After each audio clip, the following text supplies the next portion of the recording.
dirty and whatever. And this is so clean and like just like weird and funny. And I was like, the fact that he thought I was halfway funny was like a real respect. I liked it, you know? Do you think, I saw him on Letterman. It was just Springsteen and him. And I was like, oh wow, my God. Cool. He had one of the best Lettermans ever. But not this one. This one, he was so high. Oh, really? I thought he had MS. Like, he was shaking so bad. Oh, that's cool. And I said, and my wife goes, is he okay? And I go, no, I think we're watching like Aerosmith in 1977. Wow. Like, it was that bad. And he started a joke and goes, I totally blew the punchline. But like, he didn't say anything yet. Like, in his mind, he had gone through that little cornfield of like A, B, C, D. But if you're watching Letterman, he goes, my brother had I totally blew that punchline. I'll have to start it over. That's cool, though, huh? And he just did it again, and you're like, no, you didn't even fucking say it out loud. Like, he was so gone. And I felt bad because he's so brilliant. His first Letterman, though, was the best one I've ever seen. He's had in my many life. of the best evers. Yeah, like that was like, I was like, wow, I've never heard it like, you know, just like, it was like, I felt like I was there and I was watching it at home and I was like, whoa, holy shit, this guy's fucking amazing. He was also the first guy, aside from like, you know, guys that came from like the ghetto, like Rick Avilas, Charlie Barnett. Oh, wow. That wasn't like a booze and like, hey, you guys have any Coke? Like he was everything. He was fucking like going to the Improv in Houston and going, hey, where would I get some heroin? And like, you know what I mean? Yeah, that's true. How like you and I would get off the plane and go, hey, does any of the bartenders have any grass? Like that's how he was about like fucking crack and heroin. Or I don't know about crack, but I know heroin. Yeah, he was a sweetheart though. But it's like I'm backing it up with he was the best. No, he was the best. We all agree he was the best. But he was like it's almost like he was a pioneer in more ways than one. Like comedically. Oh yeah. No one's like him. A lot of these assholes try to be like him with their weird irony. But he was the first guy. And it wasn't like he shot out of a cannon. It was almost like he came out of the fucking manholes and just snuck up on you. But like to be that guy, like he really, and he wasn't like a Freddie Prinze crazy, like, hey, we're going to party at the Playboy Mansion. Like he was a guy like just low key, happy, but he had this weird thing where he just was like an actual walking card carrying heroin addict. Yeah. Well, which makes it more tragic because he was like an actual happy to be here guy. Well, he was also super talented, not just in comedy, but a musician. Like, oh yeah, he was made movies and all. He was a child actor at one. You know, really? Like, yeah, he did like all these. I don't know any of this. He's really like when people go like, oh, you know, talented. It's like he really was talented, and the drugs I think had to do with a lot of his like offstage problems because comics, you know, it's all like, you know, like he had like, you know, it's hard to deal with people. You know, he was that kind of. He closed his eyes for a reason. He would tune out the audience and like do his act, you know. Wow. He didn't let them get away.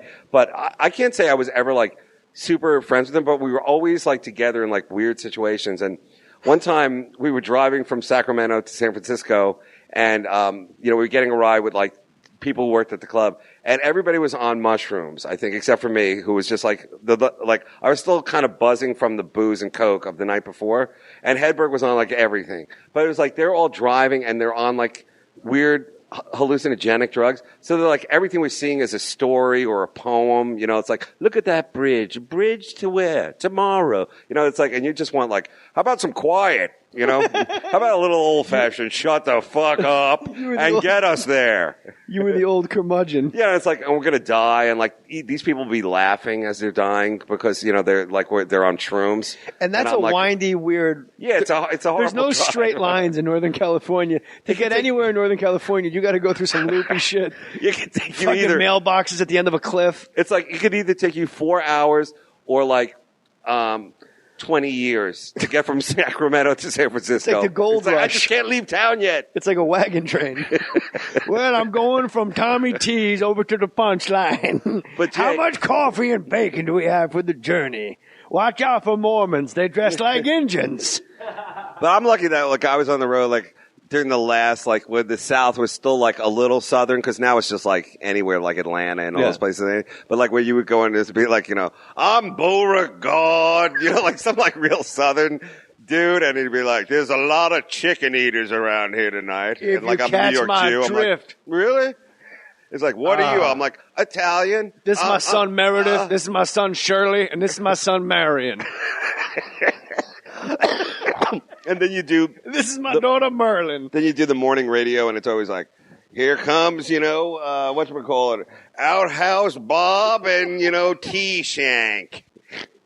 It's like, well, what do? You live in fancy New York City. They're throwing bagels at me with their eyes, Yeah, New York City. They have such contempt for the fact that you have like a fucking iPad. Yeah.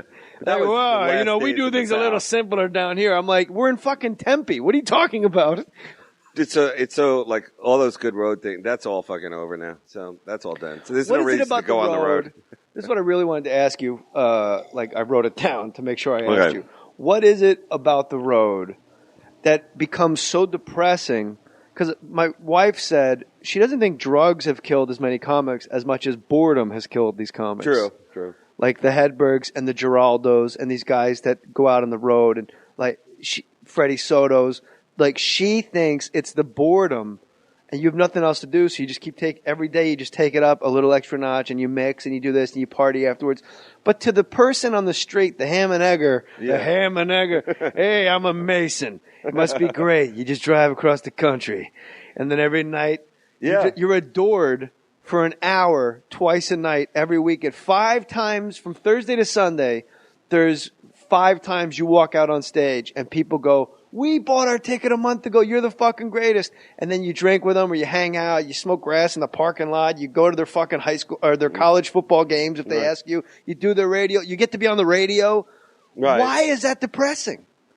I don't know. I think. But it is. For it each is, guy, right? it is. It is depressing, right? Because you're right. Like when you look at it from the person of like, wow, you're living, especially like it's what I call the airport gift shop moment where it's like you work in an airport gift shop. You get to see people go to amazing places, yet you never get to go anywhere, Yes, and you used to do a bit about bank tellers that I loved. Oh, okay. Well, counting other people's money. Yeah, counting other people's money. Like, there goes my car payment, my rent, my life, Hawaii. I never figured that joke out. That was a good. I love any like money number jokes. I guess the Jew in me loves. But it is fascinating. Like you're a bank teller, and all day you're just counting out your dreams. You're just watching your entire overhead go to other people's hands.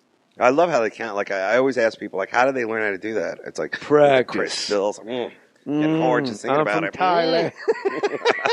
Do you like when you get paid in cash? That's always the good story. The first time you get paid in cash. Whoa. The Indian casinos always want to pay you in cash. Oh, do they?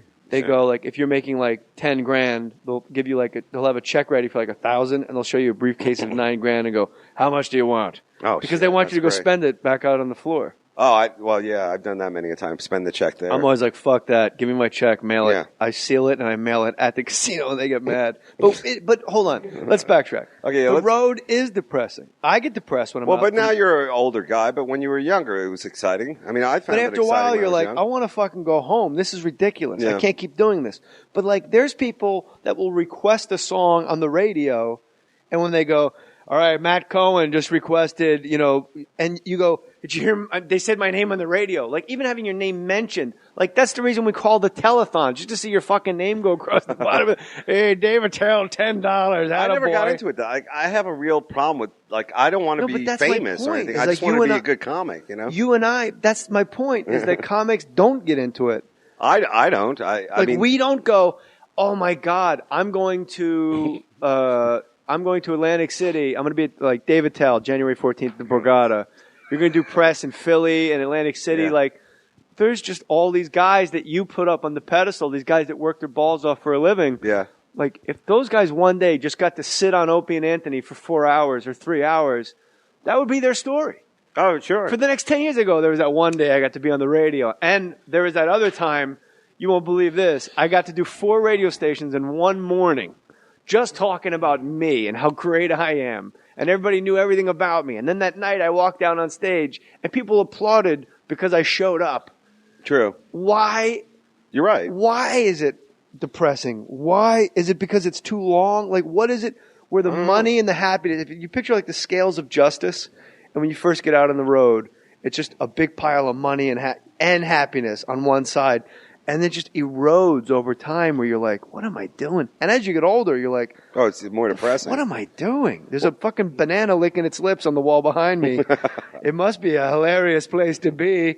Well, He's wearing sunglasses. without being a dick, without trying to be a dick about it, it's like, yeah, you are very lucky to be able to do it, but everything becomes routine after a while. And to be honest, getting up at 6 a.m. to do radio where the guy knows nothing about your act, or he's like, okay, give me some setups. And you're like, okay, well, I do this great, like, nun licking my ball sack. Sure, kid. Let's go to Ginger Chan with weather. Yeah, I mean, like, if you're that kind of comic where everything like fits into place for that kind of stuff, it's not. But if you're like a filthy, dirty comic, or like you just want to go off the script, these guys never really, they're afraid of that, you know, and radio becomes like a hard deal. That's why this is cool, like a podcast, like we can really talk, not only a guy who's done comedy, you, but it's also like this unscripted, uncensored shit, which is like the best. On radio, there's a lot of fucking things that have to be said and paid, and, you know, we got to go to Gail with the weather, and Tim, you know, retard Tim's going to come in with a breakfast burrito, and there's a lot of fucking It's the Friday fart song, so wrap it up.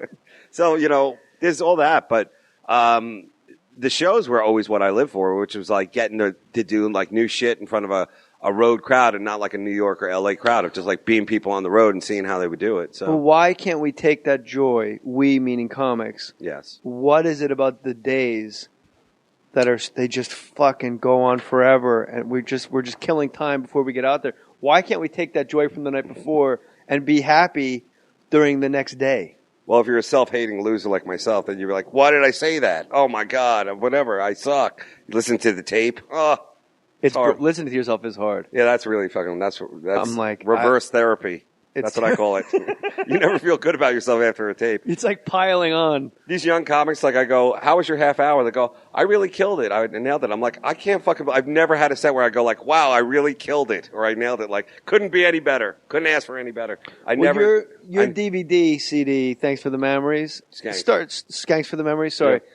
That start to finish it's an A.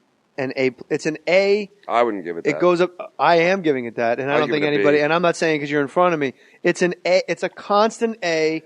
It dips to like a B plus, barely at times, and at other times it just fucking hums along at A plus. Like you are just boom, boom, boom. That's boom. when I had like a great fucking like, you know, that was my first thing. So I had like 7 years of fucking material in me. As I progressed further, as you know, it's really hard to fill that beast.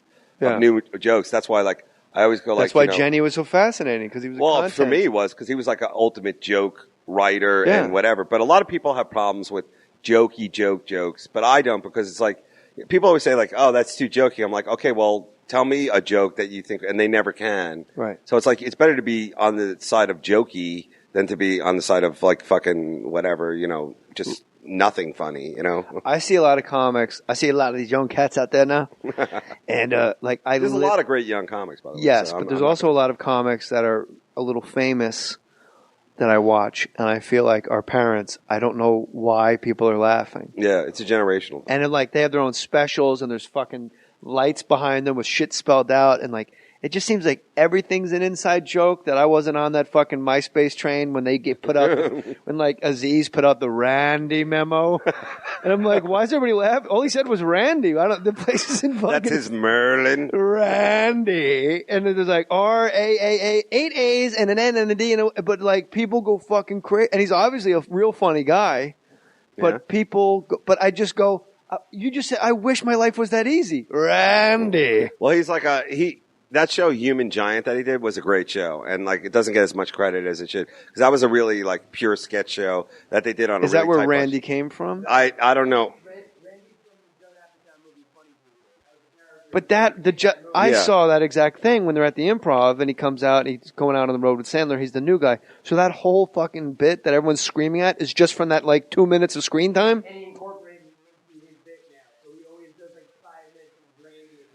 I'm not so sure how I feel about that. That'd be like me going on stage and going, what about Bob Sugar, huh? Yeah.